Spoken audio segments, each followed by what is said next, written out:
I'm John Carter, 52 years old, and for most of my life, I believed I knew my family inside and out. Or at least, I thought I did. Growing up in Ohio, Claire and I were inseparably at least. That's the story I told myself. She was my little sister, 5 years younger, full of laughter and charm. Someone I had guided through school, through heartbreaks, and even through the early mistakes of adulthood. I had always considered myself her protector, her safe harbor in a stormy world, and for decades I took pride in that role. But that calm, that sense of security, the kind of quiet morning where sunlight spills through the kitchen window just right and everything seems peaceful, well, that calm was about to shatter in a way I could never have imagined. A shattering so thorough that it would leave me questioning everything I thought I knew about Claire, about my family, and even about my own judgment. My sister, the girl I'd helped, trusted, and believed in, had been hiding a life so secret, so carefully constructed, that I could scarcely comprehend it at first. And that Thursday morning, when I first stumbled across the smallest hint of her double life, I felt a chill that ran deeper than the crisp autumn air slipping through the cracked open window. You know that feeling when someone who has been close to you for years smiles at you, laughs at your jokes, talks to you about things only you would understand, and yet, behind that carefully curated expression, they are concealing intentions, desires, and actions that would destroy your trust if you ever uncovered them. That's exactly what Claire had become. She wasn't the sweet, straightforward sister I had known. She had morphed into someone I barely recognized, someone who could manipulate, charm, and deceive while maintaining the illusion of innocence. And in that moment, the thought hit I wouldn't, let her get away with it. It all began with what seemed like an ordinary phone call. There was nothing overtly unusual about it, just a casual reminder that she had prepared dinner and wanted me over. A normal sibling thing that, on the surface, carried no weight at all. But there was a subtle shift in her tone, a slippage in her inflection, the tiniest trace of casualness that didn't sit right with me. My instincts, which I had learned to trust over 50+ years of life, tingled in warning. Something was off. I didn't understand it fully yet, but my gut, as unreliable as it sometimes seemed, was sending a red flag. And yet, I ignored it, thinking perhaps I was being paranoid, thinking perhaps I was reading too much into the ordinary, harmless chatter of my sister. How foolish that assumption would prove to be. That single dinner invitation, so mundane in appearance, was the thread that would unravel a tapestry of deception far more elaborate than I could have imagined. A web spun over years with care and precision. By the time that evening ended, by the time the last fork scraped the plate and the last polite laugh had faded from our dining room, my understanding of my sister, of our relationship, of our family itself, had shifted entirely. Everything I believed I knew was now cast in doubt, leaving me teetering on the edge of disbelief, betrayal, and a burning need for answers. Little did I know that one ordinary, sunny Thursday morning would be the beginning of a journey that would expose secrets Claire had buried, manipulations she had perfected, and betrayals so cunningly hidden that I would find myself questioning every memory, every gesture of kindness, every smile we had shared. And as I sat there that morning, the phone still warm in my hand, I realized the undeniable truth. The calm I had relied upon, the sense of security I had taken for granted, had been nothing but an illusion, and the storm cold, calculated, and inevitable was only just beginning. Claire and I grew up in a small, quiet town in Ohio, The kind of place where everyone knows your name and your business before you even finish saying it. The kind of town where secrets are supposed to be impossible to keep. She was 5 years younger than me. A tiny whirlwind of energy, charm, and mischief. The kind of girl who could make strangers laugh, bend rules without anyone noticing, and get people to do things they didn't even realize they were agreeing to. Even as a kid, I saw glimpses of something in her that made me pause, an instinctive ability to read people, to manipulate situations to her advantage, but I always brushed it off as typical childhood cunning, or teenage rebellion, or just Claire being Claire. I thought I knew her, truly, because I had been there through everything: scraped knees, heartbreaks, failed school projects, first jobs, and awkward teen crushes. But life has a way of hiding what it intends to reveal later, and the truth is, the girl I raised my eyebrows at for bending the rules would grow into someone who could bend the truth itself, quietly and with precision, without ever letting anyone see the strings she was pulling. When our parents passed, unexpectedly and far too soon, everything changed. Suddenly, I wasn't just her older brother, I was her anchor, her provider, her guide. I took on the role willingly because it felt like the right thing to do, because I loved her, because I wanted her to have the kind of life I hoped our parents would have wanted for us. I helped her move to bigger cities, supported her financially when her small ventures failed, advised her on choices that I thought were smart, safe, responsible. I celebrated her successes as if they were my own, and I listened patiently when she vented about setbacks or betrayals, never suspecting that the very sister I was protecting was quietly observing, learning, and perhaps plotting in ways I couldn't yet understand. I remember thinking, more than once, how grateful she seemed. Her smile, her hugs, the way she leaned on me for reassurance. But hindsight is cruel in its clarity. Those smiles were not always gratitude. Sometimes they were tools, carefully wielded to gain trust, to disarm, to make me blind to the reality I was missing. Fast forward to now, and life appeared peaceful on the surface. My career had finally stabilized after decades of work. I had some savings set aside, and I allowed myself small comforts: a quiet evening on the porch, reading a book, long drives in the countryside. But peace is a deceiver, a fragile illusion that can be shattered in the blink of an eye. And those we love, those we protect, are sometimes the very ones quietly plotting, watching, waiting for the moment to strike. Claire had been patient, calculating, careful. I had unknowingly built the foundation she needed for her plans, while thinking I was simply helping the sister I loved. Every loan, every piece of advice, every gesture of trust had been another brick in a structure she had been building for herself. A structure designed to conceal a life I could not yet imagine. And in those moments when I reflect on the past, I realize that the truth is as bitter as it is undeniable. The sister I thought I knew, the one I thought I had protected and understood, had been planning a betrayal for years, right under my nose, while I remained blind, loyal and unsuspecting. It began so small, I almost laughed at myself for noticing it: Claire's phone buzzing in the other room like a restless bug. The way she would suddenly tuck it face down the moment I walked through the door. The little habits that you tell yourself are normal when you live with someone for years.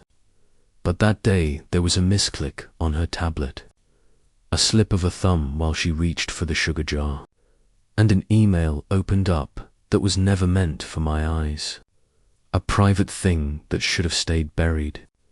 And when I froze over that glowing screen, the room seemed to thin out, like the air itself had turned glassy and brittle. At first it was nothing more than fragment snatches of sentences, names that didn't ring a bell. Shorthand and shorthand again. Confirmed tonight. Don't loop him in. We'll handle the transfer after the meeting.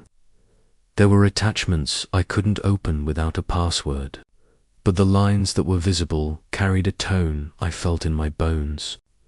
They were clipped, efficient, the voice of someone used to getting what they wanted without fuss. I remember the peculiar ordinariness of it, all the kettle whistling forgotten on the stove, sunlight cutting a hard line across the countertop, while my stomach dropped and the neat little life I'd built with Claire's laughter in it started to fray at the edges. As I read more, the fragments stitched themselves into a pattern so deliberate it stopped being coincidence. Claire had a second life, not one of harmless secrets or the small privacy we all keep, but a carefully constructed world of meetings, deals, and favors that pulled other people into its web. Business partners who didn't know the full truth. Friends who were unwittingly used as fronts. Neighbors whose goodwill was being traded like currency. It wasn't only money, though there were transfers hinted at. Accounts with coded names and timelines that didn't add up, but was the way she was orchestrating people, quietly bending loyalties and nudging reputations until they fit her design. My chest tightened when I came across lines that cut right through the pretense of family. Make sure he never finds out. The words crawling across the screen like an accusation. And later, everything is on track. He trusts me completely, which felt like a punch because I realized the he was me. For a long time, I sat there, the weight of those sentences heavy in my hands, rereading them as if repetition could change what they meant, as if another look might render them harmless. But the more I read, the clearer the picture became. Claire had not stumbled into shady dealings by accident. She had cultivated them, protected them, and used the trust I gave her as a shield and a resource.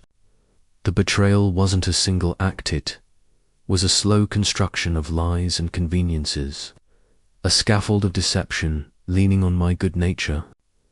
Panic fled practical, cold panic, because this wasn't only personal anymore.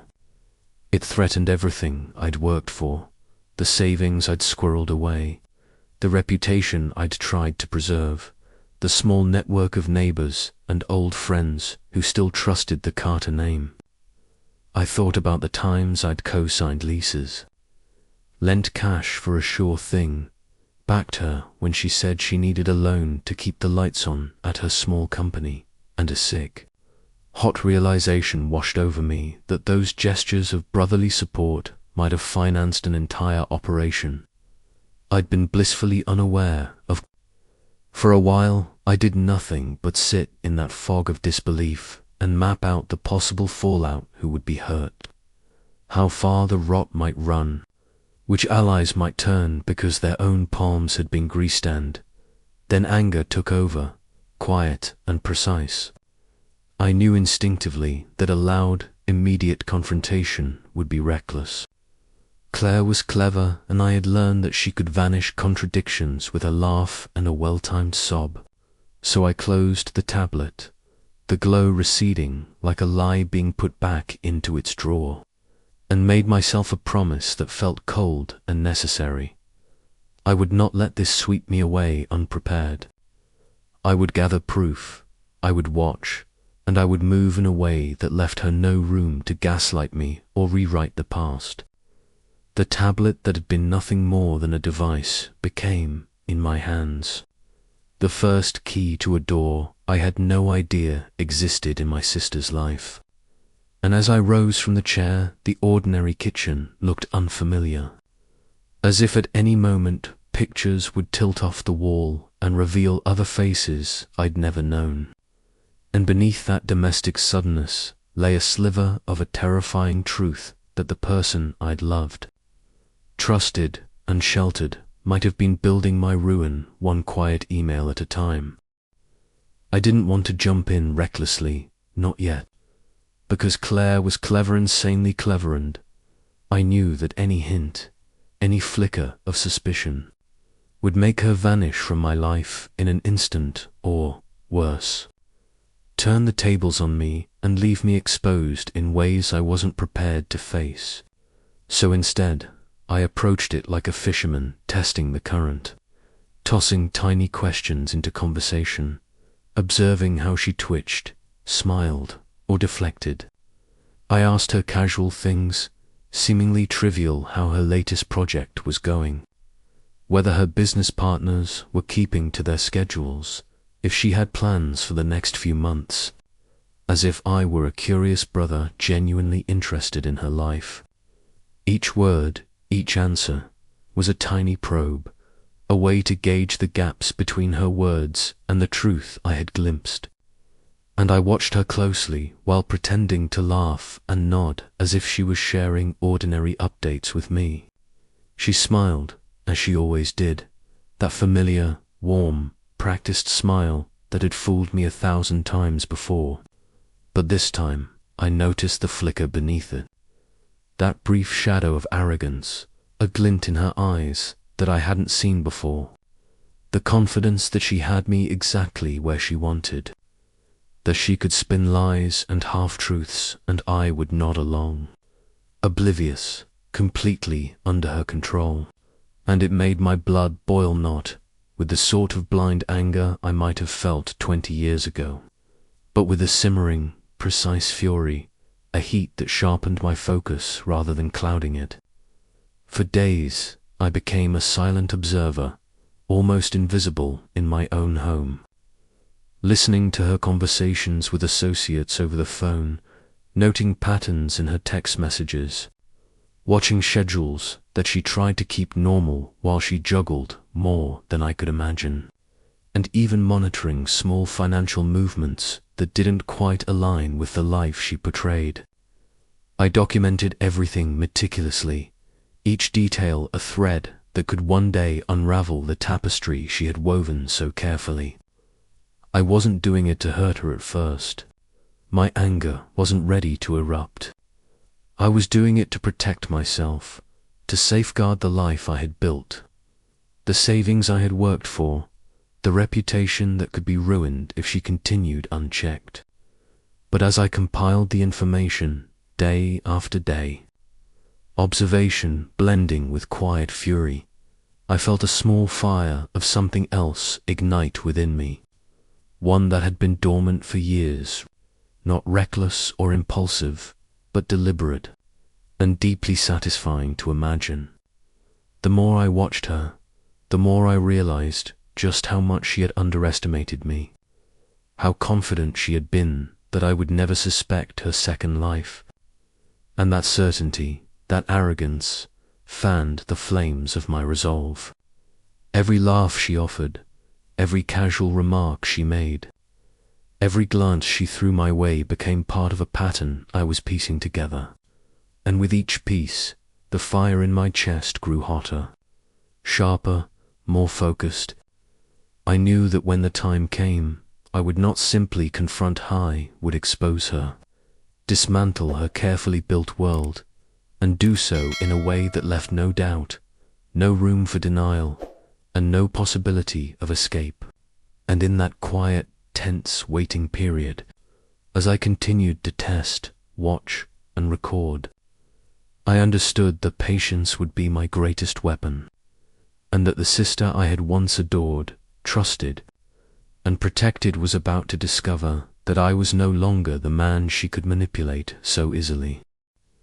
It was one of those evenings that felt entirely ordinary, deceptively ordinary, the kind that lulls you into a false sense of comfort. With the sun slipping slowly behind the trees and the warm scent of roasted garlic and rosemary drifting through Claire's kitchen, she had invited me over again for dinner, her tone casual, light, as if nothing in the world could disturb the easy rhythm between us. But I knew better. I had been watching, listening, piecing together the fragments of her life that didn't add up. And now I recognized this invitation for what it truly was. Chance to uncover the full extent of the betrayal I had only begun to suspect. I walked into her house with a smile that I deliberately kept gentle, my voice soft, warm, the same comforting tone I had used for years, and I allowed her to believe that she still held the upper hand, that I was the unsuspecting older brother, the one who loved too much, who trusted too easily, who could still be deceived with a laugh and a glass of wine. The table was set beautifully, candles flickering softly, her favorite music playing faintly in the background, and she laughed, that familiar melodic laugh, as if to reassure me, as if to convince both of us that everything was normal.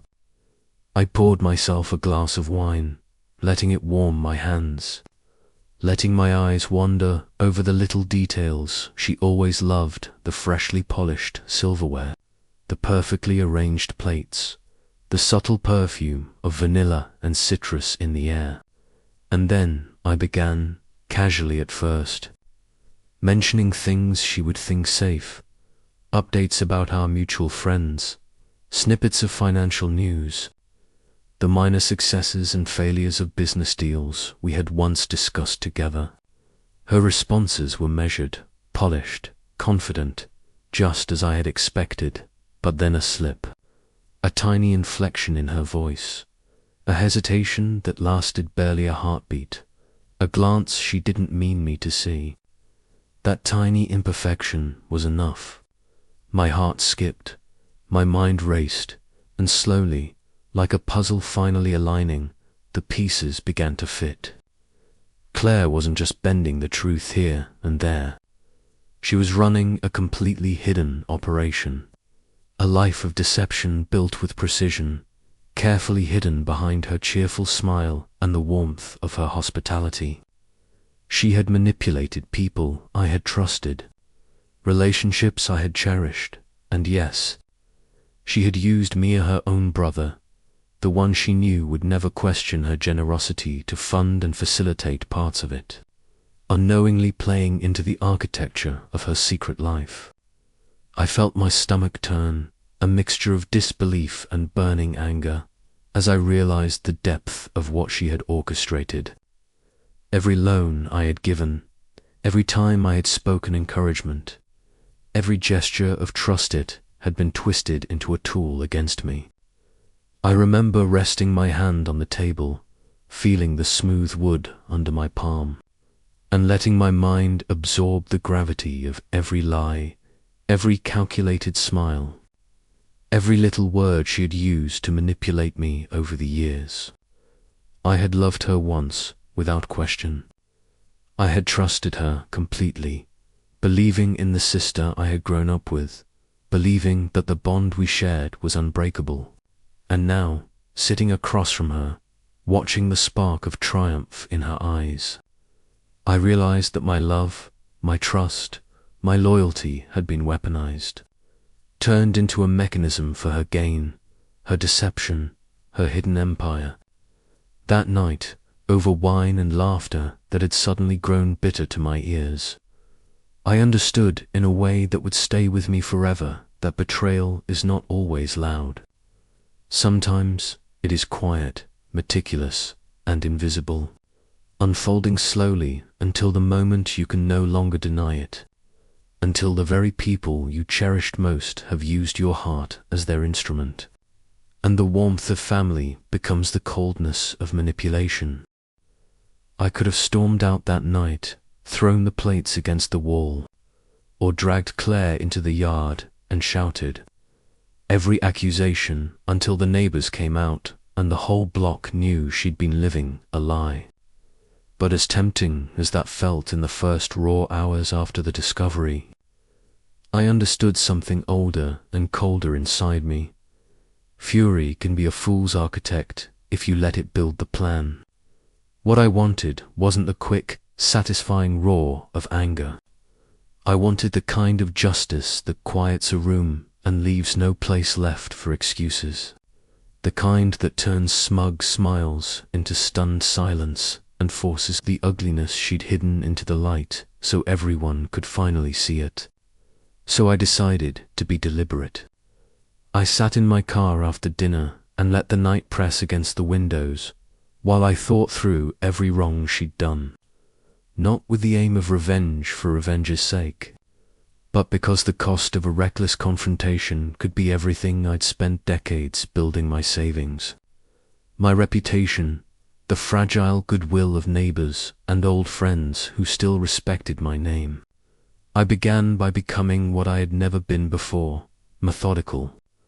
I wrote down every clue I'd ever noticed and every inconsistency I'd brushed off. And then I widened the net bank statements I had access to because of co-signed loans, invoices she'd shown me as proof of business expenses, text snippets I had observed over the years. I traced patterns rather than single acts because liars like Claire rarely trip over one mistake. They build systems and rely on the small, repeated betrayals that fly beneath sight. I kept my notes in a plain, unassuming notebook on the top shelf of my closet, the kind of place a thief would never inspect. And I copied what I could into digital folders under innocuous names so that nothing screamed evidence. If someone glided through my files, I wasn't cruel about it. I was precise. I called people I knew in business in ways that sounded casual, asked banal questions that would surface what I needed without alerting suspicion.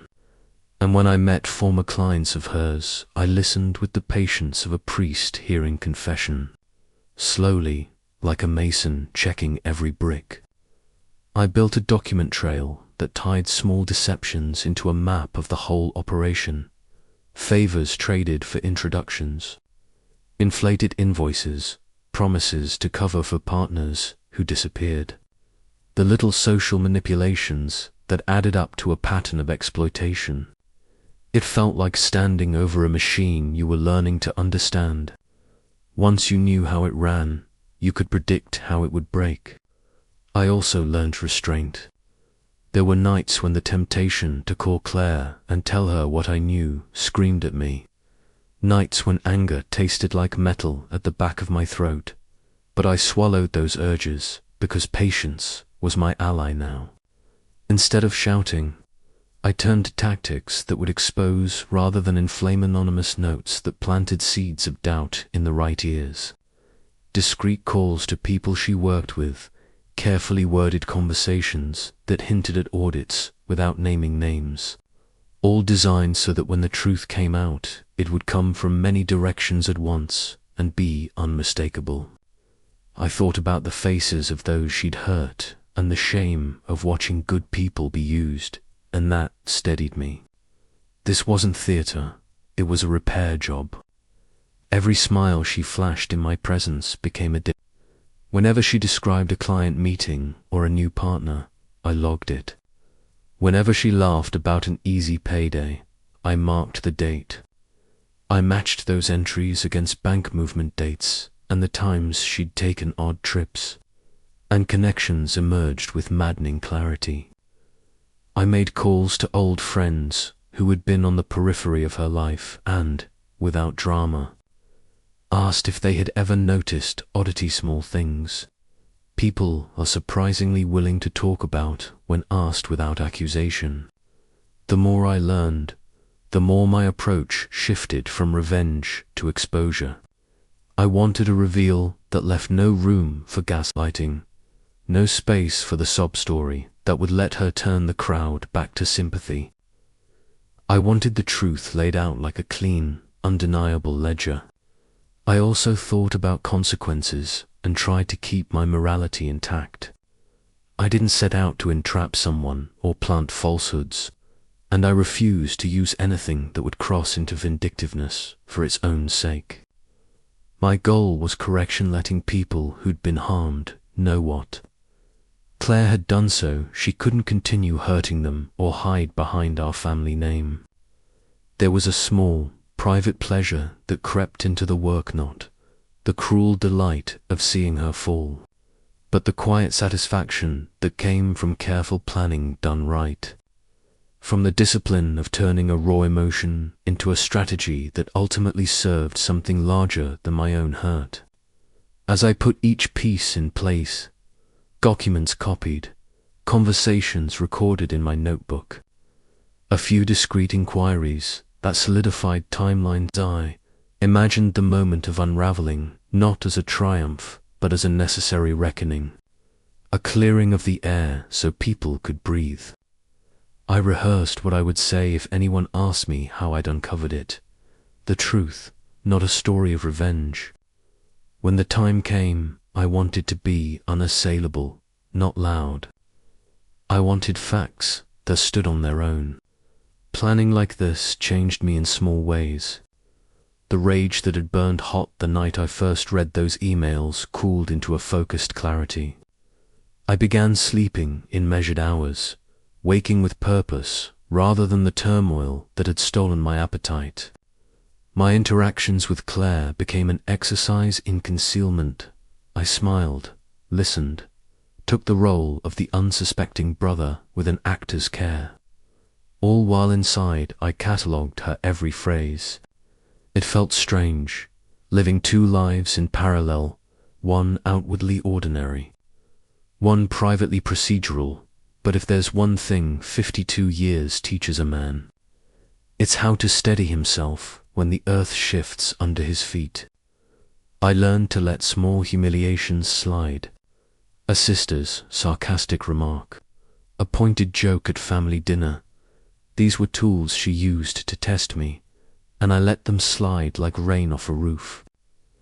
Every small concession I made became part of my plan because it lowered her guard and made the final exposure sharper.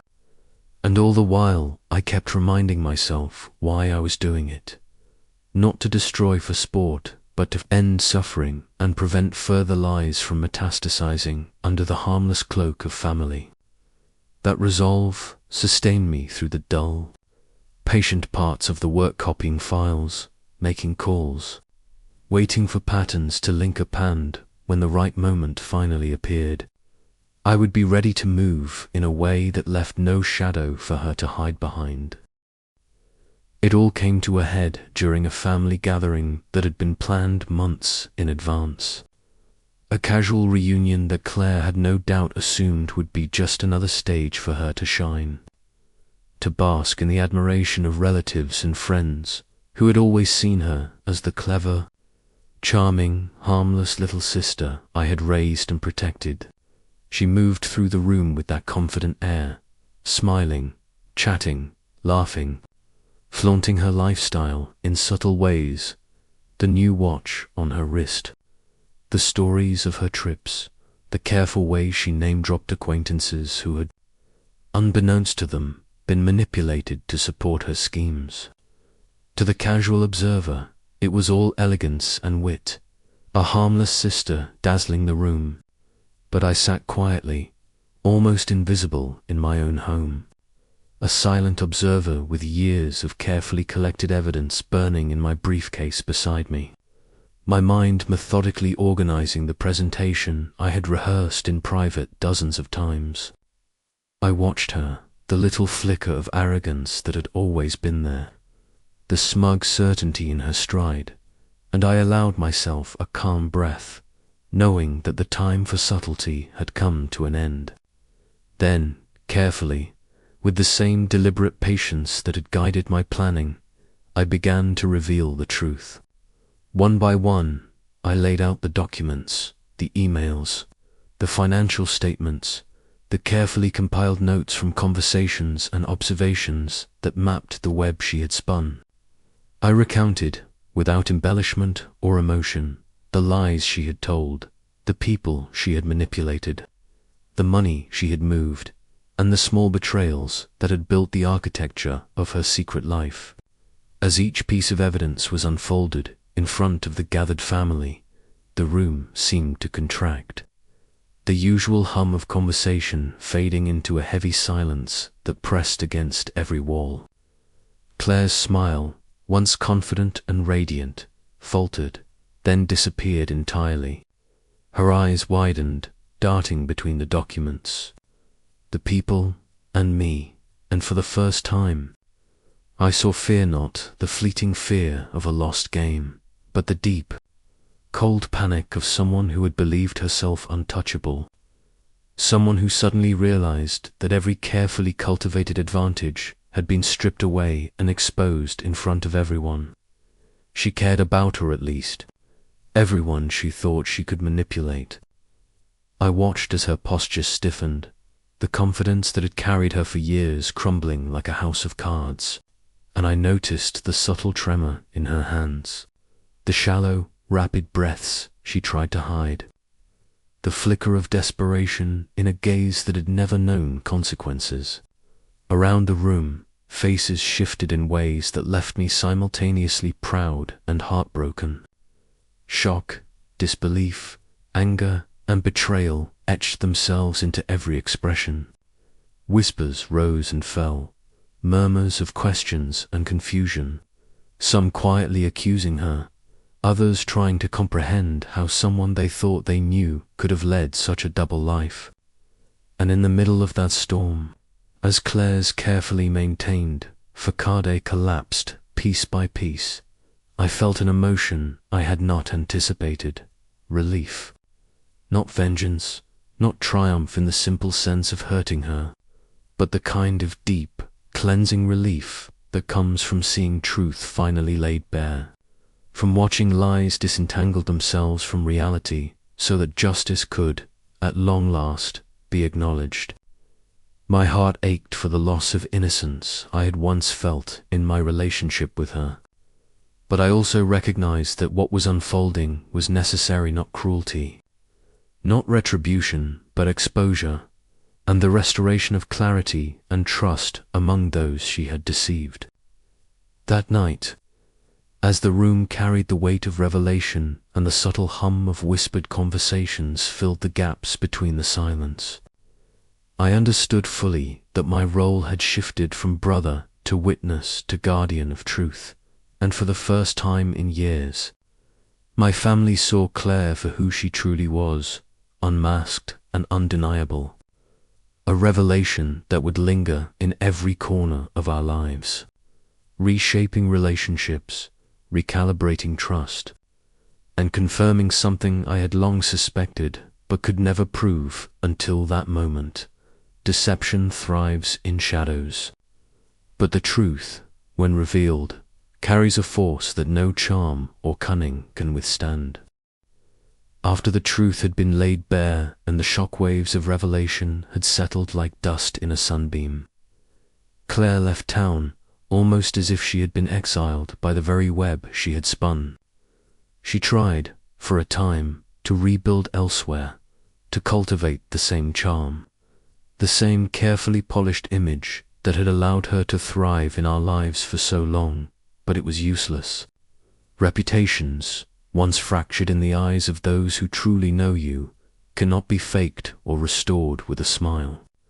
The people she had manipulated, the friends and family who had been unknowingly used as pawns, began to see her for what she was, and as that clarity spread, the bonds I had feared were broken started to mend, slowly and cautiously, like a creek frozen over the winter that now begins to thaw, one small ripple at a time. In those early days, there were moments when I found myself staring at the ceiling in the dead of night, replaying every word, every smile, every casual gesture that had once felt so warm and genuine but now carried the bitter weight of deceit. I could see her face, her eyes, the inflections in her voice when she had convinced me to help, when she had twisted my trust into a lever for her own gain. And yet, amid that gnawing ache, I began to understand something fundamental about the human heart and about justice. Silence, patience, and precision often speak louder than anger. The satisfaction that comes from immediate confrontation or vengeance is fleeting, a candle flame flickering briefly before it is snuffed out.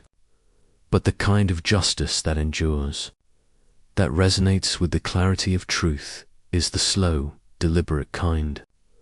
The one built on evidence, careful observation, and the moral certainty that comes from staying true to oneself. In the quiet aftermath, I began to rebuild my own life, cautiously but deliberately, reconnecting with family members whose trust had been tested, nurturing relationships that had been strained by him, and finding a sense of peace that I hadn't known in years. I started to appreciate the ordinary moments, again, the smell of coffee in the morning, long walks in the fading light of autumn, the ease of conversations that weren't laced with suspicion or calculation. And slowly, over weeks and months, the anger that had once burned like a wildfire inside me cooled into something steadier, a quiet flame of resolve and clarity. I realized that the best revenge is not in the destruction of someone else, nor in the satisfaction of seeing them falter, but in living fully, authentically, and with integrity while the person who sought to harm you falters of their own making. It is in the freedom to breathe without deceit clouding every interaction, in the ability to laugh and love without the lingering shadow of manipulation, in the knowledge that you have preserved your own honor while they lost their way. There were moments when grief and betrayal resurfaced, like old scars tingling in the cold, and I allowed myself to feel them fully, acknowledging the hurt that had been inflicted while refusing to let it dictate the rest of my life. And as I sat in quiet reflection, often alone on the porch where the air smelled faintly of autumn leaves and distant smoke from fireplaces, I came to understand that life, in its simplest form, is both fragile and resilient.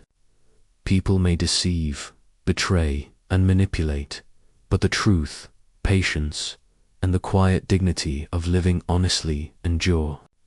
My family, though bruised, began to heal, not overnight, not without lingering doubts, but steadily, and with every passing day.